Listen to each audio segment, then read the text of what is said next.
Hello नमस्कार आदाब सत श्री अकाल और अस्सलाम वालेकुम। मैं हूं मोहम्मद अहमद काज़मी, लेकर आया हूं आपका पसंदीदा कार्यक्रम नज़र दुनिया पर।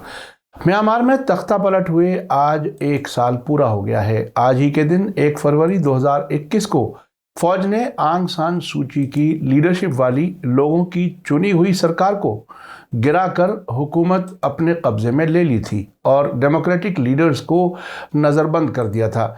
इन लीडर्स को हाल ही में अदालतों ने अलग अलग मामलों में भारी भरकम सज़ा सुनाई है। म्यांमार के फौजी सरबराह मिन ऑन्ग हलेंग ने कल ही इमरजेंसी को 1 साल पूरा होने पर 6 महीने के लिए और बढ़ा दिया है। आज तख्ता पलट को 1 साल पूरा होने पर मुल्क भर में खामोश बंद था, सड़कें सुनसान थीं। कल ही अमेरिका, ब्रिटेन और कनाडा ने म्यांमार के फौजी सरकार के तहत अदालतों के जिम्मेदारों पर पाबंदियों का ऐलान किया है। अब तक हज़ारों लोग फौज के हाथों मारे जा चुके हैं। अब भी वहाँ के लोग फौजी सरकार के खिलाफ प्रोटेस्ट जारी रखे हुए हैं।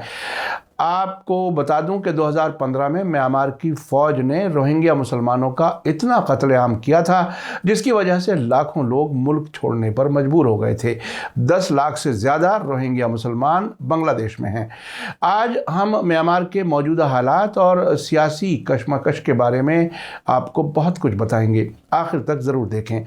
आपसे गुजारिश है कि अगर आपने अभी तक media star world YouTube channel subscribe नहीं किया है तो सब्सक्राइब कर लें और घंटी दबाना ना भूलें ताकि हमारी हर नई वीडियो का नोटिफिकेशन आप तक पहुंच सके। आगे बढ़ने से पहले म्यांमार के आज के हालात पर बात कर लेते हैं।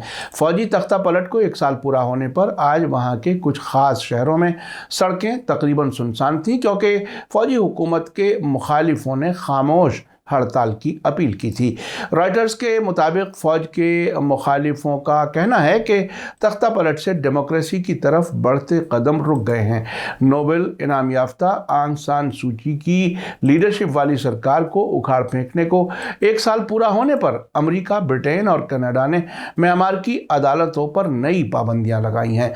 सूची और उनके national league for democracy NLD party के दूसरे लीडर्स को पिछले 1 फरवरी की सुबह सवेरे गिरफ्तार कर लिया था।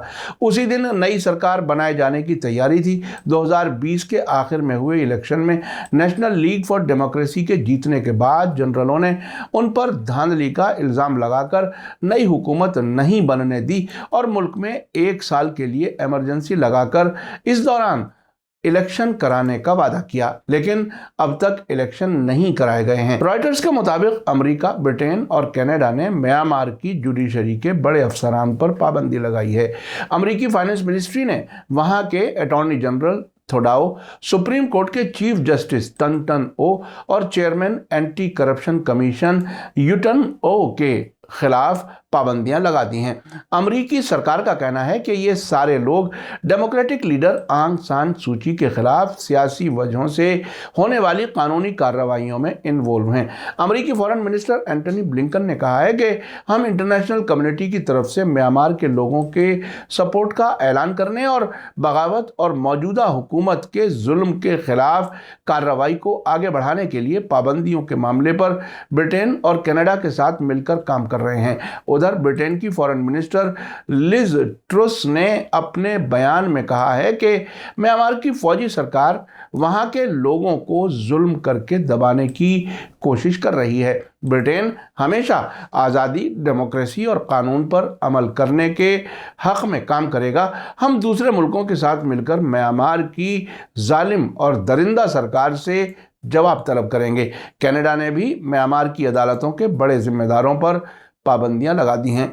आइए अब म्यांमार के मौजूदा हालात के बारे में ज़मीनी हालात को समझने की कोशिश करते हैं। एसोसिएटेड प्रेस की रिपोर्ट के मुताबिक म्यांमार में 1 साल पहले आंग सान सूकी की हुकूमत को बेदखल करने और फौजी तख्तापलट करने से मुल्क में डेमोक्रेसी की वापसी की कोशिश उम्मीद के खिलाफ अचानक न सिर्फ ख़त्म हो गई थी बल्कि इसने अवामी मूवमेंट का एक नया दौर शुरू किया था और जो कम सतह पर ही सही लेकिन मुसलसल जारी है। म्यांमार फौज के commander senior general Min ऑन्ग Hlaing ने 1 फरवरी 2021 की सुबह सू की और उनकी सरकार और उनकी national league for democracy party के सीनियर मेंबर्स को गिरफ्तार करके हुकूमत पर कब्जा कर लिया था। हुकूमत पर काबिज होने के लिए फौज ने ताकत का इस्तेमाल किया। कुछ एक्सपर्ट्स ने मुल्क में सिविल वॉर की हालत बताई है। कुछ आंकड़ों के मुताबिक सिक्योरिटी फोर्सेस ने तकरीबन 1500 लोगों को कत्ल कर दिया, तकरीबन 8800 लोगों को हिरासत में लिया, अनगिनत लोगों को डराया धमकाया गया और बहुत से लोग लापता कर दिए गए। फौज की गांवों में होने वाली बर्बरता की वजह से 3 लाख से ज़्यादा लोग घर छोड़ने के लिए मजबूर हो गए हैं। बेल्जियम की राजधानी ब्रसेल्स में मौजूद international crisis group think tank में म्यांमार मामलों के एक्सपर्ट थॉमस कीन का कहना है कि फौजी हुकूमत अवामी मुखालिफत का सही से अंदाज़ा नहीं लगा सकी। उन्होंने कहा कि तख्ता पलट के पहले कुछ दिनों में उन्होंने ऐसा रुख अपनाने की कोशिश की थी कि सब कुछ पहले जैसा है। जनरलों ने इस बात से इनकार किया था कि वे कोई बड़ा बदलाव करने जा रहे हैं, बल्कि सिर्फ सू की को हुकूमत से हटा रहे हैं। लेकिन हकीकत यह है कि तख्ता पलट के बाद बड़े प्रोटेस्ट्स को जालिमाना तरीके से कुचला गया। दूसरी तरफ अमेरिका में जॉर्ज टाउन यूनिवर्सिटी में एशियाई स्टडीज़ के senior research scholar David Steinberg ने कहा है कि लोगों ने फौज के तख्ता पलट की इसलिए मुखालिफत की है क्योंकि उन्हें बरसों की फौजी हुकूमत के बाद अवाम के जरिए चुनी गई सरकार मिली थी। नौजवान खतरे के बावजूद प्रोटेस्ट्स के लिए सड़कों पर उतरे क्योंकि उन्हें अपना मुस्तकबिल खतरे में दिखा। इस वक्त हुकूमत में मौजूद जनरलों ने कहा है कि वे मुमकिना तौर पर 2023 तक नया इलेक्शन कराएंगे। उन्होंने सू की पर कई क्रिमिनल मुकदमे लगाए हुए हैं, जिससे उनके सियासी कैरियर में लौटने के आसार कम होते नजर आ रहे हैं। 76 साल की सू की को पहले ही 6 साल के कैद की सज़ा सुनाई जा चुकी है और उन्हें कई और मुकदमों में भी सज़ा सुनाई जा सकती है। फौज के तख्ता पलट के कुछ दिनों के बाद सू की पार्टी के पार्लियामेंट के चुने हुए मेंबर्स ने मुखालिफत की ज़मीन तैयार की। फौज ने उन्हें पार्लियामेंट में जाने से रोक दिया, जिसके बाद उन्होंने अप्रैल में खुद नेशनल यूनिटी गवर्नमेंट NUG बनाई और उसे बहुत से लोगों का सपोर्ट मिला। NUG को लोकल सतह पर मौजूद militia people's defence forces PDF का साथ मिला। फौज ने NUG और PDF दोनों को टेररिस्ट ऑर्गेनाइजेशन करार दिया है। इस बीच अल जजीरा की रिपोर्ट में कहा गया है कि म्यांमार में फौजी तख्ता पलट के 1 साल बाद इंटरनेशनल कार्रवाई की मांग जोर पकड़ रही है, खास तौर से नेशनल यूनिटी सरकार की तरफ से, जिसके चुने हुए लीडर्स को फौजी जनरलों के जरिए ओहदों से हटा दिया गया था। NUG के फॉरेन मिनिस्टर जिन मार ओंग ने अल जजीरा को बताया है कि दुनिया कुछ नहीं कर रही है, बस बैठकर देख रही है।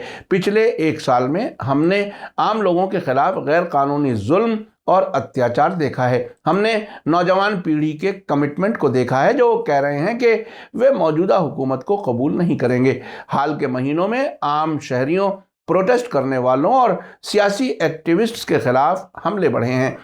फौज की तरफ से आंसू गैस के गोले और मारपीट के तौर पर जो कार्रवाइयां शुरू हुई थीं, अब हवाई हमलों, गांवों को जलाने और मुल्क भर में टारगेट गोलीबारी में बदल गई हैं। खुद फौज के सियासी दबाव का शिकार हुए जिन मार ओंग को 1998 में सियासी सरगर्मियों की वजह से 28 साल जेल की सज़ा सुनाई गई थी। वो 9 साल तक जेल की काल कोठरी में अकेले रही और 11 बरसों के बाद उन्हें रिहा किया गया था। लेकिन जिन मार ओंग का कहना है कि आज का जुल्म 1980 और 1990 की दहाई की पिछली फौजी हुकूमत के काले दौर से भी बदतर है। आपको बता दूं कि म्यांमार पर वैसे तो 50 साल तक फौज का ही कब्जा रहा था, लेकिन 2015 में सू की सरकार NLD यानी नेशनल लीग फॉर डेमोक्रेसी हुकूमत में आई थी, जिसके नतीजे में वहां डेमोक्रेसी कायम हुई।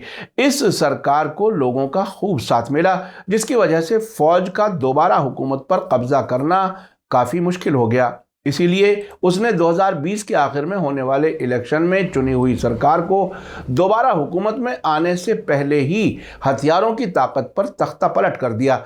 जिसके बाद बड़ी तादाद में लोगों ने सड़कों पर उतरकर डेमोक्रेसी की बहाली की मांग की। आज भी किसी न किसी इलाके में प्रोटेस्ट जारी रहते हैं। एक्सपर्ट्स का मानना है कि म्यांमार क्राइसिस लंबे वक्त तक जारी रहेगा।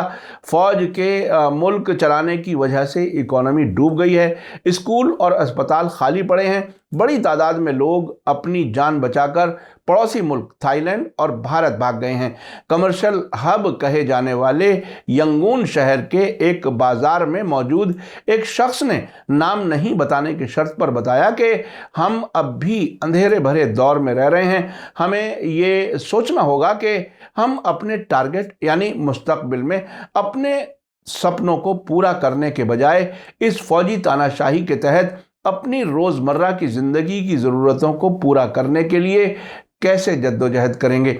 म्यांमार में फौजियों का जुल्म इतना बढ़ चुका है कि अब लोग ट्रैफिक में गाड़ियों का हॉर्न बजाने से भी डरते हैं। अब से पहले लोगों ने गाड़ियों के हॉर्न और बर्तन बजाकर प्रोटेस्ट किया था, जिसके बाद फौज ने कहा कि ऐसा करने वालों के खिलाफ बगावत और टेररिज्म के कानून के तहत मुकदमा चलेगा। इसलिए लोग अब ट्रैफिक में गाड़ियों के हॉर्न बजाने से भी डरते हैं। नेशनल यूनिटी सरकार से जुड़े पीपल्स डिफेंस फोर्स पीडीएफ के साथ फौजियों की झड़पें आए दिन होती हैं। पीडीएफ खुद को आम लोगों की हिफाजत करने वाली फोर्स बताता है। वहीं फौज ने अब तक उन इलाकों पर हवाई हमले करके सैकड़ों लोगों को मार दिया है जहां मुखालिफ रहते हैं। मरने वालों में बच्चे और औरतें भी शामिल हैं, जबकि कुछ लोगों को जिंदा जला दिया गया। हालांकि फौज ने 2023 में नए सिरे से इलेक्शन कराकर कई पार्टियों वाली सरकार में डेमोक्रेसी की बहाली का ऐलान किया है। मीडिया स्टार वर्ल्ड लगातार दुनिया भर पर नजर रखे हुए है। जैसे जैसे खबरें आएंगी आपको बाखबर रखा जाएगा। इसी के साथ मुझे दीजिए इजाजत। आज का एपिसोड कैसा लगा कमेंट्स में जरूर लिखें। थैंक यू, धन्यवाद, शुक्रिया। जय भारत, जय हिंद। मीडिया स्टार वर्ल्ड के और वीडियो देखने के लिए हमारे चैनल को सब्सक्राइब करें और सीधे नोटिफिकेशन पाने के लिए बेल आइकन दबाएं। और अगर हमारी खबर सच्ची और अच्छी लगे तो अपने व्हाट्सएप, इंस्टाग्राम, फेसबुक और ट्विटर अकाउंट पर ज़रूर शेयर करें।